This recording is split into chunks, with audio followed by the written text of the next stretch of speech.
Express way पर गोजारो अकस्मात सर्जनार car खानगी मालिकनी हती त्यारे पोलीस અને આરટીઓની બેદરકારીને કારણે ખાનગી વાહનો બેફામ ચાલે છે।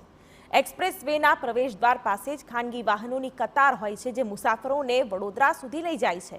આ ખાનગી ઇકો કારમાં ઠાંસીને લોકો ભરવામાં આવે છે। આ કારના ચાલકો પણ ઝડપી મુસાફરોને પહોંચાડવાની લાઈમાં બેદરકારી ભર્યું ડ્રાઇવિંગ કરે છે। જો કે પોલીસ અને આરટીઓ પણ અકસ્માત થાય પછી જ સફાળા જાગે છે।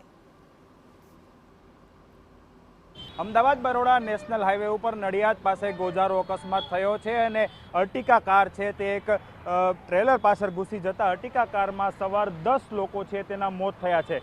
સવાલ એ છે કે જે અર્ટિકા કાર હતી તે પ્રાઇવેટ પાસિંગની હતી અને તેમાં અલગ અલગ જગ્યાના 10 પેસેન્જરો સવાર હતા અને તેને અમદાવાદથી બરોડા તરફ લઈ જવામાં આવતા હતા। મહત્વની વાત એ છે કે ડ્રાઈવર જે છે તે ભાડે ગાડી ચલાવતો હતો, જો કે કાર માલિક છે તેના ઘરેથી બહાર હતો અને તેને ડ્રાઈવરને આ ગાડી છે તે ભાડે ચલાવવા માટે આપી હતી।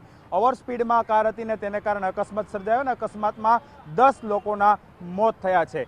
મોત થયા છે, અકસ્માત થયો છે, તેને લઈને હવે પોલીસ ઉપર પણ શંકા જાય છે, કેમ કે જ્યાંથી ગાડીઓ ભરાય છે, જે રીતના પેસેન્જર કાર ભરાય છે ત્યારે પોલીસ અહીં બંદોબસ્ત કરતી હોય છે। શા માટે આરટીઓ અથવા પોલીસ છે તે ચેકિંગ નથી કરતી? અર્ટિકા કારમાં જે રીતે 10-10 લોકોને ભરવામાં આવે છે, 10 પેસેન્જરોને ભરવામાં આવે છે, જો કે 7 થી 8 પેસેન્જરોની કેપેસિટીની આ કારમાં 10 લોકો ભરવામાં આવતા હોય છે અને ઓવર સ્પીડમાં હાઈવે ઉપરથી જ્યારે આ કાર પસાર થતી હોય છે ત્યારે સ્વાભાવિક રીતે તેનું ચેકિંગ થવું જરૂરી છે। જ્યારે અકસ્માત થયું છે, 10 લોકોના મોત થયું છે, હવે પોલીસ તંત્ર અને આરટીઓને પણ જાગવાની જરૂર છે અને જે રીતે ઓવર લિમિટ 12 પેસેન્જરો ભરે છે, ઓવર સ્પીડમાં ગાડી ચાલે છે, તેના ઉપર લોક લગાવીની પણ લોક માંગણી ઉઠી રહી છે। કેમેરા પર્સન તૌસીફ મલિક સાથે હરીન માત્રાવાડિયા, TV9 અમદાવાદ।